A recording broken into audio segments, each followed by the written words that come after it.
these heart diseases and the cures. Then we made our way to lesson number 9, overcoming worry. Identified here in the very first paragraph, thank you, Rick, is how that some would identify this present age in which we live as the age of anxiety. And of course, it's very likely that if we'd have been living 100 years ago or 200 years ago, it's according to who was running around with at the time, that it might have been classified as the age of anxiety at that time frame. But of course, we can't go back and put ourselves in those situations, but we can know that these difficulties that have oftentimes plagued mankind are not new, obviously. There's always been the tendency for people to not prioritize their lives, and because of that, the things that should draw the most of their attention doesn't, and the things that shouldn't occupy that much of their thinking occupies the most of it. So that's not anything new for sure. And of course, as is the case with anything, the Bible has always had the answer to the questions of life, and has always told us where to go to avoid those type of problems that afflict people who are not spiritually minded.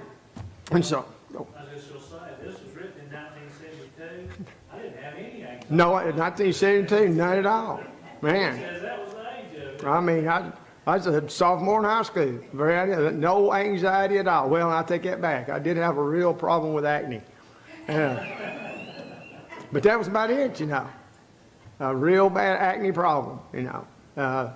But other than that, everything was fine and dandy, you know. So all the way back then, before a lot of people were even born, there was anxiety all the way back then. And of course, as time goes on, because we are so connected to so much stuff that goes on in the world immediately, then that used to not be a problem. You didn't know what was going on. A world war could be over before you got wind of it in some parts of the world. But that's not the case anymore. We know what happens across the universe immediately when it happens, or at least sometimes people try to frame what happens in a different light. I mean, I heard this little observation made today. Somebody, of all things, had no more time or no better way to use his time than to promote the idea that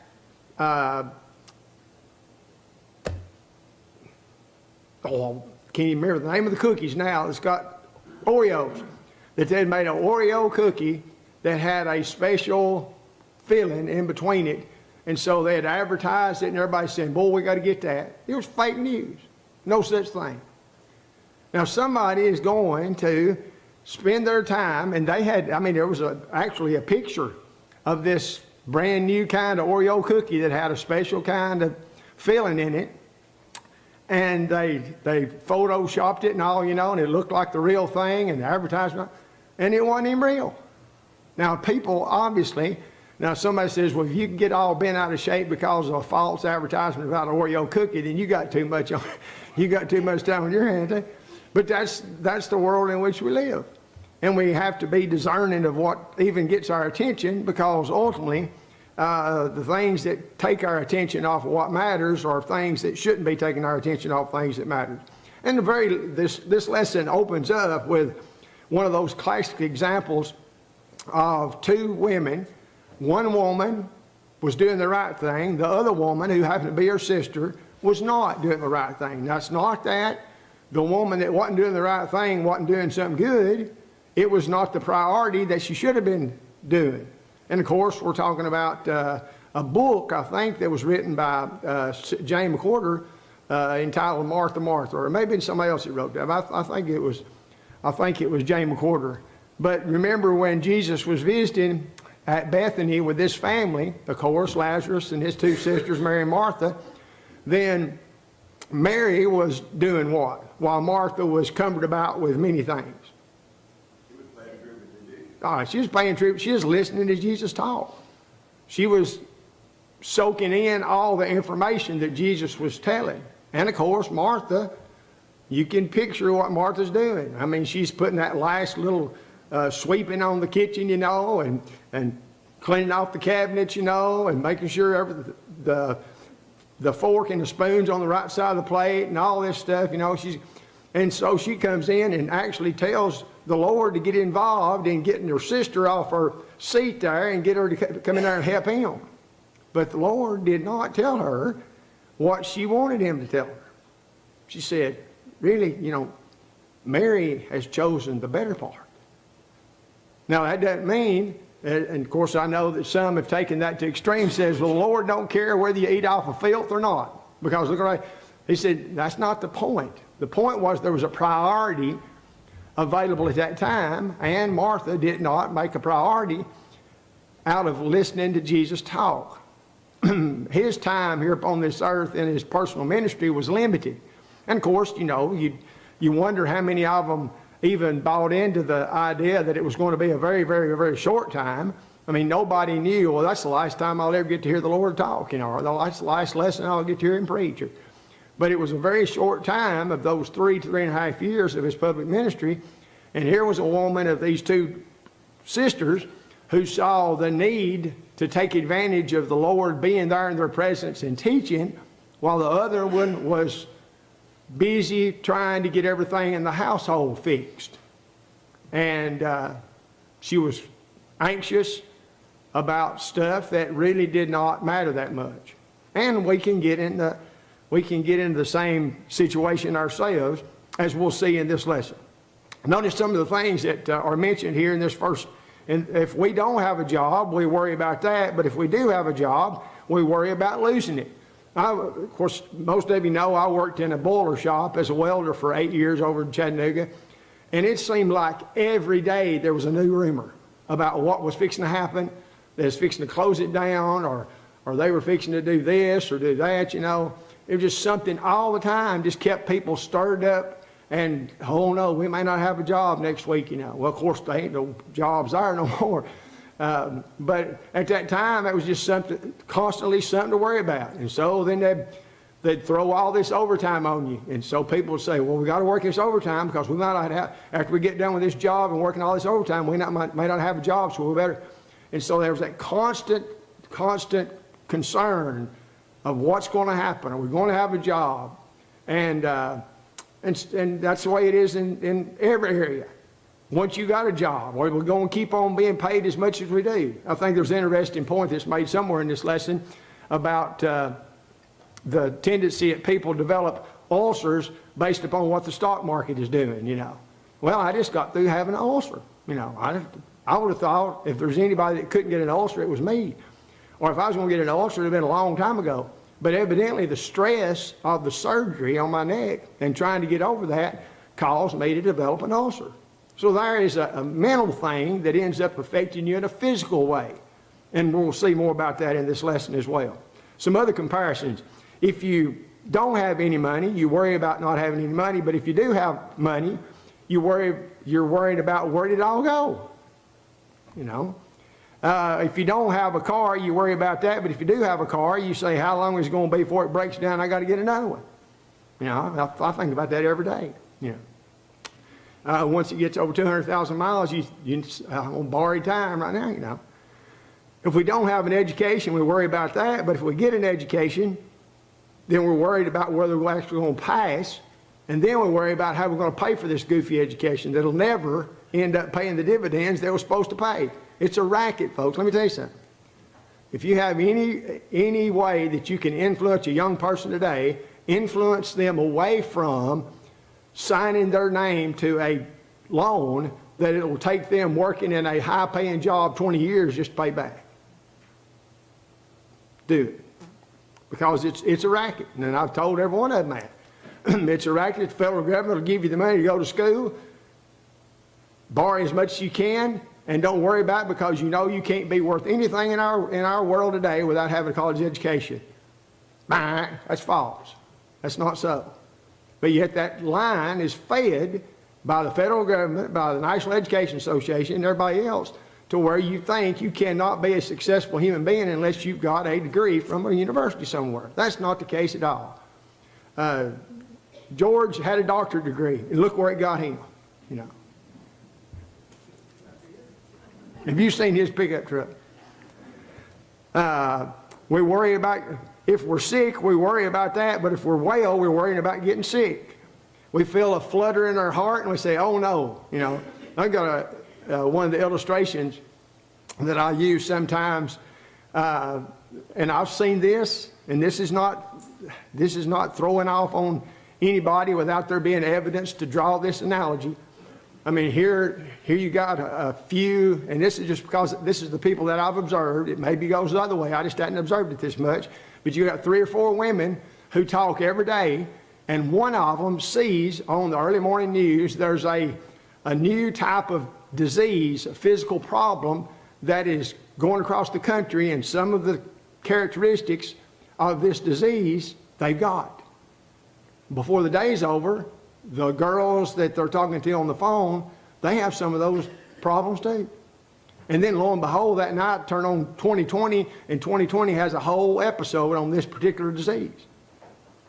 It starts out with these few traits and characteristics, and then it keeps on getting worse, and then lo and behold, there's an article in Good Housekeeping, then there's an article in the Reader's Digest, and then before long, everybody knows they're fixing to die because of this new disease. And then you say, well, maybe I need to go to the doctor. You go to the doctor says, you do have some of the same symptoms as this disease, but if you won't eat anything after 8 o'clock, and if you do take some Melanta, you're going to live. What do you do then? You get mad at him because you want to die? Well, of course not.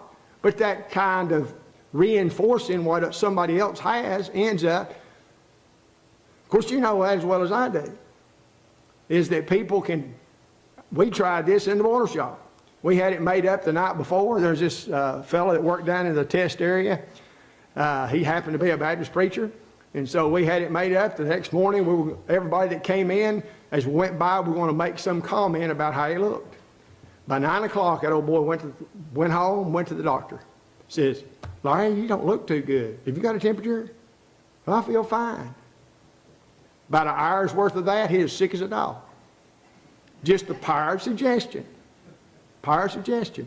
Worried about it. You know, I hadn't thought about that. I really don't feel that good after all. When he felt fine just a few minutes ago. The power of suggestion and worrying about stuff causes all types of heartache for individuals. You did combustion too. So that, 3 weeks work.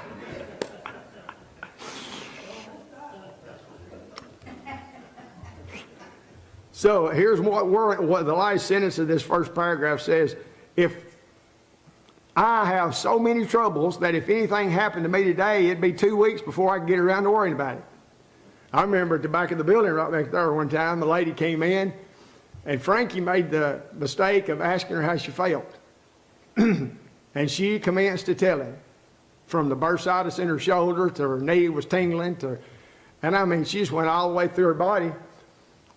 And Frankie said, well, it's a good thing you're in good health because many things wrong with you, you ought to be dead. So if you don't want to know how somebody is, you don't ask them, you know, because they'll tell you. And it'll get worse the longer they go. But here's the thing. God has designed this old world and mankind in it to the point where we don't have to live like that with anxiety. Now that doesn't mean that we do not have obvious concern, and some of the things that are pointed out in this next paragraph lend themselves to that idea, of course. You know, we're concerned about not having a wreck, having an accident that takes no telling how many lives, and so we're careful to make sure that we obey the laws of the land relative to driving on the highways of this country. You know, you don't speed, you don't run through stoplights, you don't run red lights, you don't run through stop signs. You know, all. We was in Peru, the guy down there, he was from Peru, he was native, and he was telling us, he said the difference in South America, most of the country down here, you know, he's talking about Peru now, the difference between our country, the United States, and other countries down there, he said, when you have laws, generally speaking now, some things are crazy, but people obey the law. People stop at stop signs, they yield at yield signs. Mm-hmm. They understand that that's there for a purpose, and most people Mm-hmm. obey them. He said, it's not like that in Peru. He said law or suggestion. Suggestion. That's all people take it for, is suggestions. It don't matter what the law is. And that's the way, honestly, that's the way it is, or at least it was 30 years ago in Moscow, you know. I mean, you've got a highway that's wide enough for 4 cars. Guess what? You can get 7.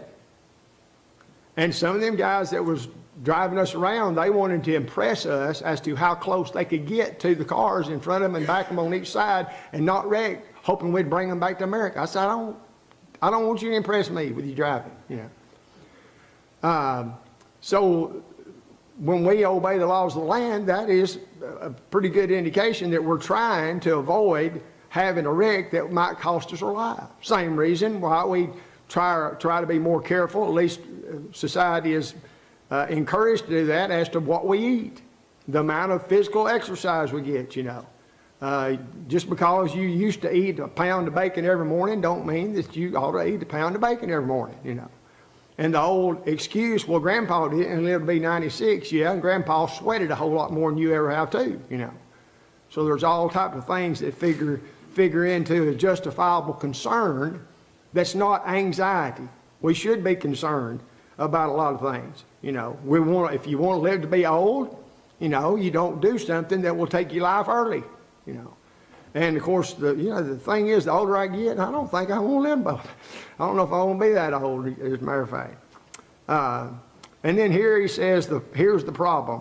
It's easy to let our concerns become our cares and our forethoughts to become our fear thoughts. And because of that, then, we've got this lesson put together. All right, we're going to look at different kinds of worry. Number 1, people worry about things that's already happened. What kind of sense is that? That's a waste of time. Waste of time. Now, I know I've told this numerous times. When we moved to Rome, Tennessee, years and years ago, they were finishing up, well, they were about halfway through a book on church discipline. A book called, written by James Meadows, and I can't remember the name of it. Withdraw Yourselves, I think that's the name of it. Big old book, yeah. So we went through the rest of that book, and then we had a business meeting. And I said, all right, what are we going to do now? We didn't have elders, had 18 men at a business meeting.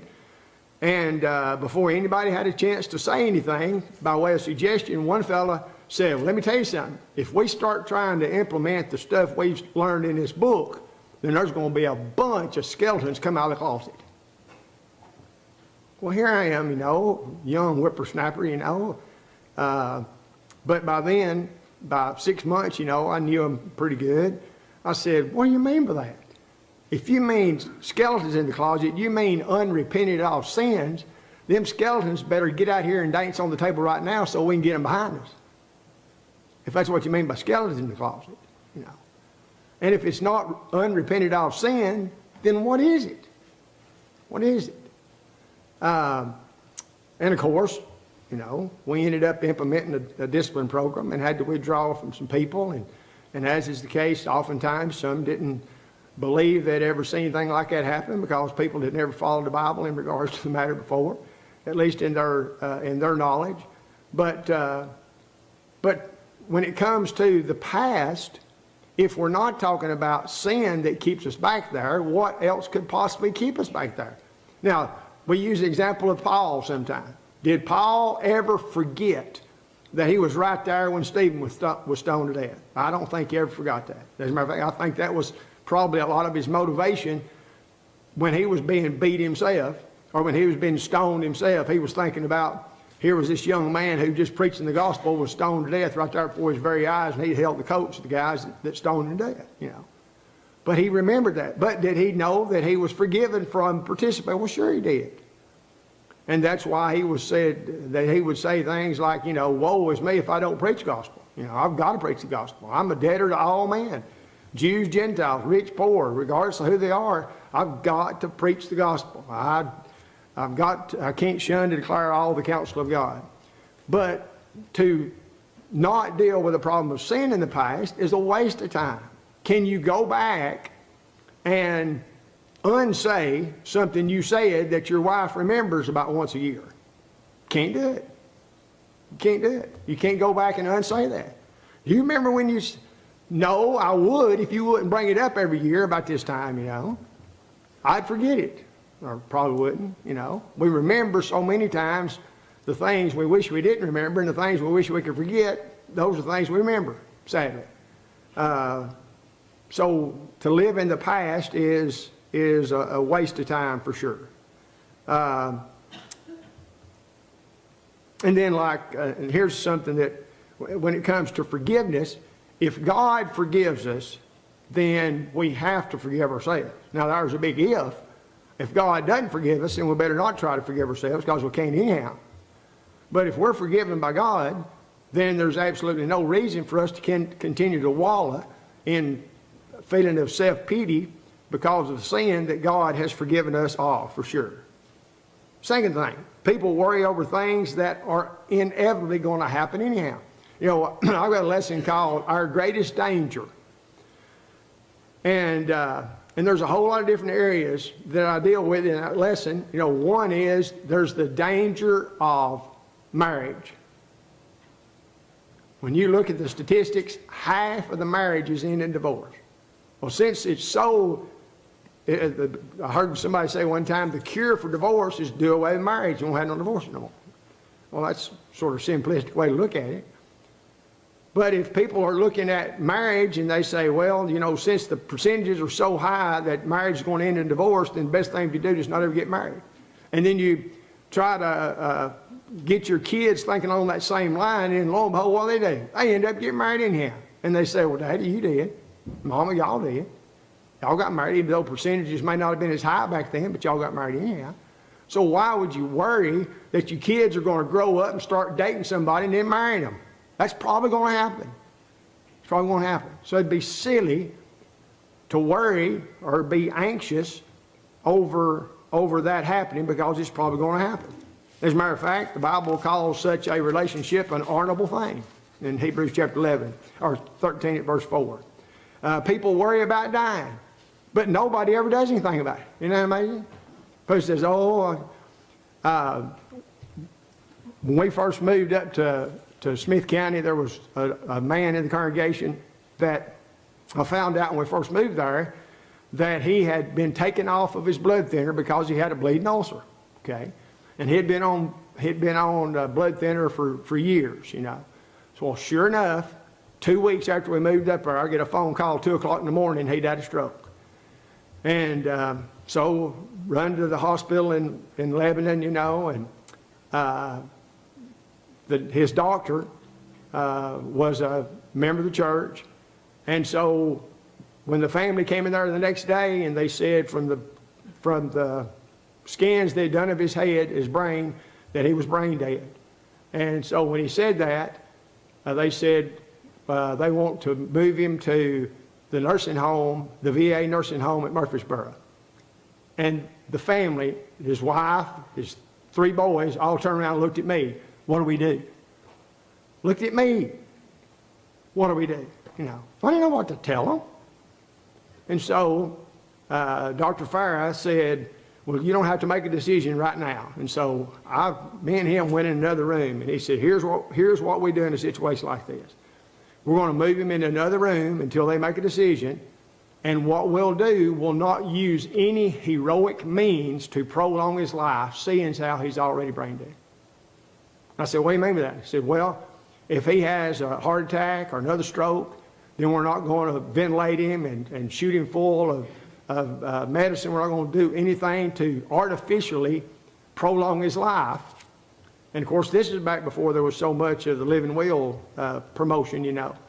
And he said, Freddie, he said, let me tell you something. He said, I've been doctoring for many, many years, and people are strange in that if Grandpa lives to be 97 and then ends up dying of old age, they'll blame the doctor for him dying.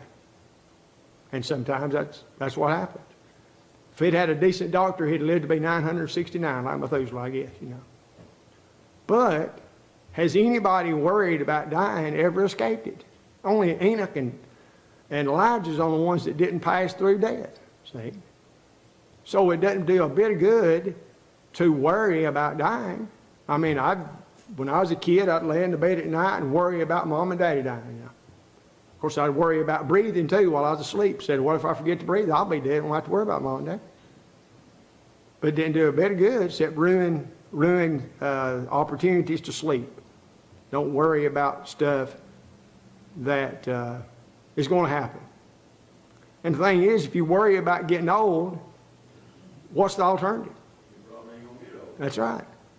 You may not ever make it there. Or your definition of old will be different the older you get. That's right, exactly. And then number 3, people worry about things that will never happen. Things that will never happen. And, this fits into the category of, in the book of Proverbs, here's a guy whose excuse for not going to work is there might be a lion outside and he'll tear me to pieces. Well, I've known some people like that, ain't you?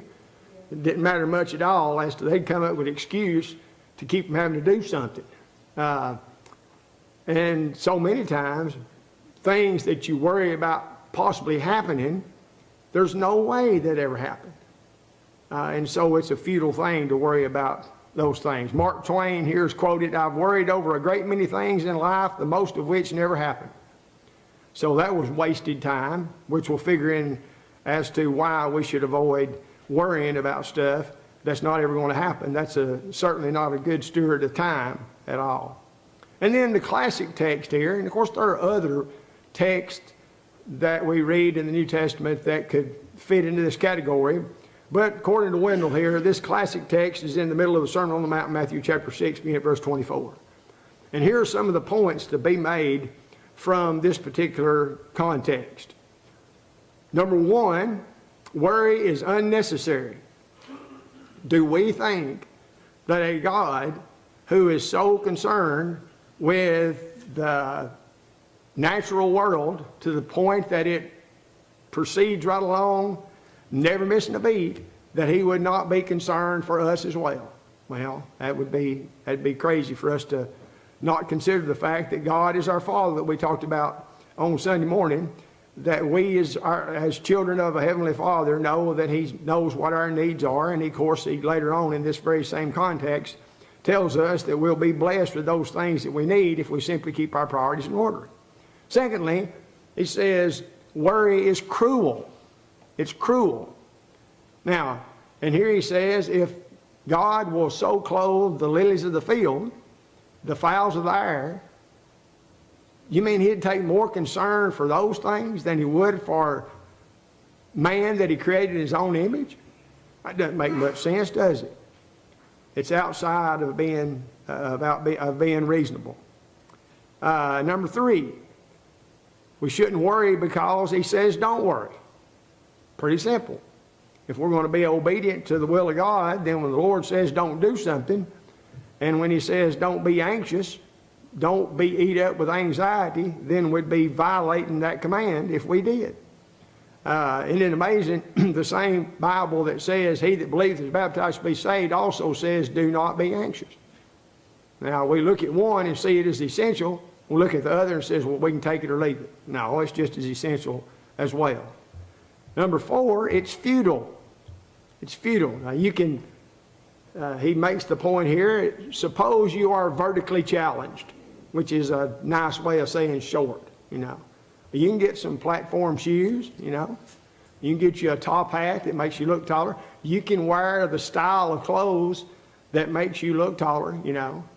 That's one thing that I remember about style is I always have been, you know, the perfect weight for somebody that was a whole lot taller, you know. So I'm just short. But I've learned a long time ago not to wear stripes that were going around or back and forth, because that seems to accentuate the positive or the negative, whatever way you want to look at it. But if you wear something that has stripes going up and down, it makes you look taller, even if you're not tall at all. You're hefty. And of course, think about how this works and how advertising flies right in the face of all these things. We are bombarded all the time, 24/7, if we have access to television and movies and magazines and everything else with what we're supposed to look like, what we're supposed to wear, how we're supposed to conduct ourselves, what we're supposed to brush our teeth with, what, everything. Constantly bombarded with trying to make us into what the advertisers want you to believe is what you're supposed to look like. Not taking into account hereditary matters, not taking into account anything other than here's the way this is how much weight you, and the bad thing is too is that even in the medical field, just recently I found out that they've lowered what an acceptable blood pressure is. For years, I had a perfect blood pressure. Well, I reckon they couldn't stand it, and so they had to lower the blood pressure. Well, now my blood pressure is not what it used to be. It used to be perfect. Now it's not because my blood pressure is any different. It's because they changed the numbers. What did they do that for? So I can worry about having a high blood pressure, I reckon. And it has the tendency to make people do what? Trying to sell. Exactly. I never knew that there's some of these television programs on in which people have had cosmetic surgeries that have went terribly wrong. I mean, oh me. Had nose jobs that ended up, I mean, the nose turned into something similar to an elephant's trunk. I mean, seriously. And how that people in trying to be perfect can never get it right, you know. There's got to be a little bit more whittling around, a little bit more added here, a little bit more injection here, or removal of an injection, or get you a cheap blue light special injection, then come to find out later on that what they used was not legal. It was cheap because it was a foreign substance, and now you're gonna have cancer. You know? And all these things from trying to fit the pattern of what you're supposed to look like, and the anxiety that they feed off of when people realize, hey, I can't wear that, and I don't look like that. And then number 5, it's heathenish. Now why would the Lord say that worry is heathenish?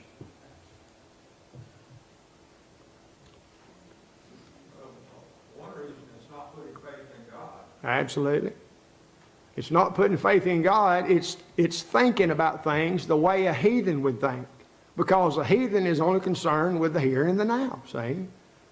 So they are all about present desires, fulfillment of desires, and so they're not looking anywhere past this life, and so that's the way the Gentiles are. Remember, in this same context, later on in the same chapter, he talks about how that if you say hello to somebody that says hello to you, so what? Heathens do that.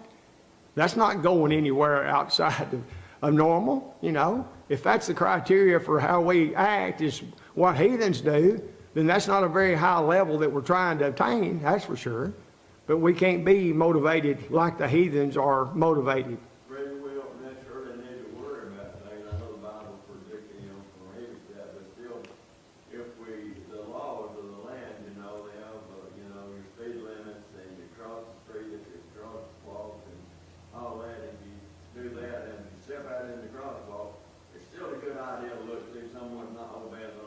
Exactly. And on that same thing, you know, Montana doesn't have a speed limit on the interstate. I didn't know it. Okay. And now Germany don't have one. Yeah. On the Autobahn. And now they've introduced a lot of, it's just in the paper this past week, introduced a thing trying to lower this, put a speed limit on it. Yeah. You know, what causes a ride. Oh, yeah. Oh, they'll pick a ride 120 miles an hour down the Autobahn. Yeah. And they tried to prove to them that, you know, that's not healthy. Mm-hmm. But my people like going to go along with it. No. We're not going 153 because they don't have to be living in. You come over on that. You cannot proceed through life as if everybody else is being as careful as you are. That's for sure. You know, you got to watch out for the other guy. And how many people have been killed driving the speed limit within the confines of their own lane and everything else, and then somebody else comes up behind them Yeah. being, aware. But that person, I know people who have worried themselves sick because their husband or their child, which is 40 years old now maybe, drove to Chattanooga to get something Yeah. because they're gonna get killed. That's- They're gonna We get got, we killed. were reading it on 153 because the lady reached down in the ashtray to get her cigarette. Oh, man. That's what she told the policeman, that I reached down to get my cigarette and I couldn't get, they stopped, traffic stopped and we couldn't. I said, she did too, was up in her rear. She stopped, but just not as soon as we wish she had. That's, yeah, you can, because you've, and of course, the idea being that feeds into what Ricky's talking about, the more times you put yourself in a position where they could have an accident, then you're increasing the possibilities of that happening.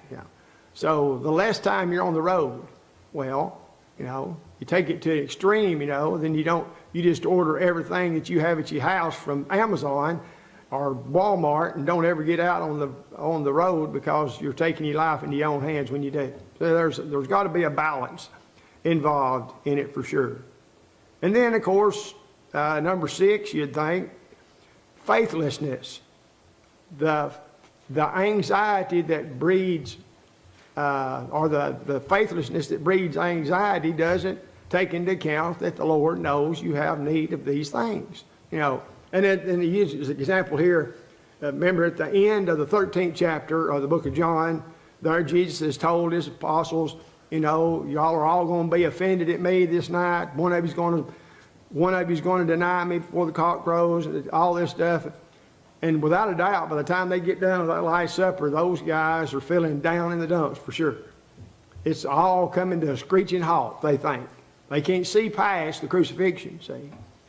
And so he begins the next chapter, let not your heart be troubled. Now there's a reason for that, because they got troubled hearts. He says, don't let your heart be troubled. You believe in God, believe also in me. My Father's house, many mansions. We're not so, I would have told you. I'd go to prepare a place for you. So all that the Lord is encouraging them with there is to don't become so anxious filled that you fail to realize the culmination of everything is going to be transpiring here in the next few days, and you're going to be a vital part in that. Don't focus on the crucifixion. Focus on what's going to happen after the crucifixion and the resurrection from the dead and the establishment of the church and salvation being made possible through the blood of Christ. That's what you need to be thinking about. So they needed encouragement for sure, and the Lord gave them that encouragement. Why is worry a sin? Number 1, and we've mentioned this already, it directly contradicts a commandment that God has given. Don't be anxious. And so if you are anxious, you are, in fact, violating the commandment, don't be anxious. From the examples here that are given in Matthew chapter 6 for sure. Don't worry. And again, we've mentioned words like proper concern, but not anxiety to the point where we're hamstrung from doing what needs to be done for fear of what might happen. Worry and anxiety can consume. No, absolutely. Consume every moment so that you really don't have time to be productive and can't think about anything else. Exactly. And that's number 2. Worry is a sin because it deters us from duty and is a futile waste of time.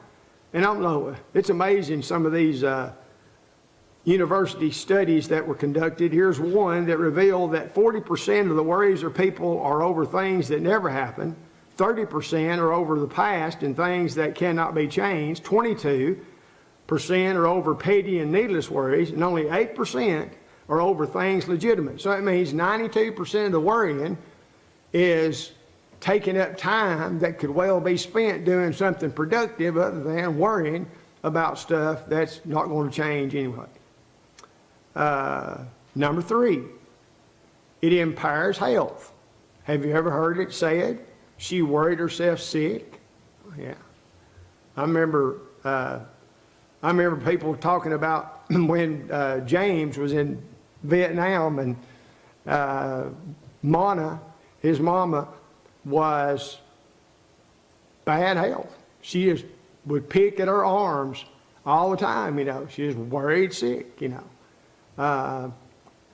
afraid something's going to happen to him, and then he gets shot and he ends up down in Georgia and in a place where everybody's shot and their injuries are stinking because they're rotten, and go down there to see him, and that's a hard thing to deal with. But obviously, a person can worry themselves sick for sure.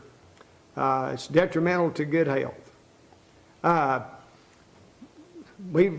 mentioned this book, None of These Diseases, written by a doctor that, of course, deals with many of the dietary laws of the Jews, the laws of the Jews relative to sanitary condition, everything, stuff that the world back then didn't know. I mean, here's the Egyptians that were so smart that somehow they could build those pyramids, but they did not have enough sense to realize you didn't need to doctor a wound on your body with feces.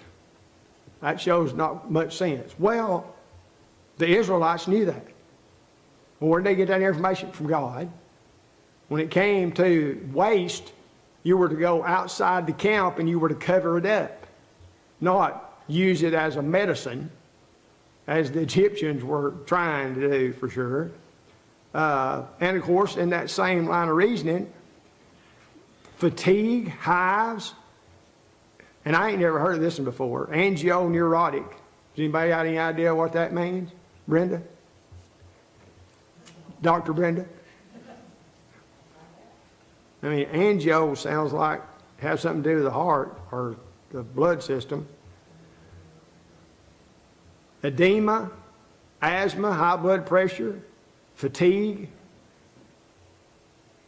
all come from worry and emotional stress. Now, can you imagine edema? Isn't that when you got blood and inflammation or bacteria infection and swelling and stuff? That comes from emotional distress. That's amazing.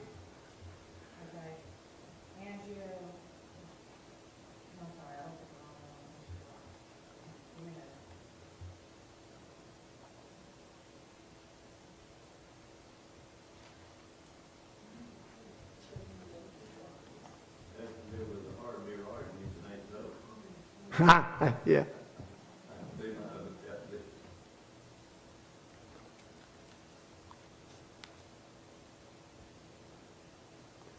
That may be something, that may be a disease they took care of since 1972. Panic attacks, that could be it. That could very well be it. And they've got this commercial on television now, you know, this poor girl, she's obviously about to have a panic attack or something. She goes in the house, you know, and then all of a sudden these metal signs start falling out of her shirt, you know, panic, stress. I mean, all these bunch of things, you know. So obviously, it is detrimental to the physical well-being, mental well-being, and more importantly, the spiritual well-being of individuals. We'll have to pick up right here, Lord willing, on Sunday morning.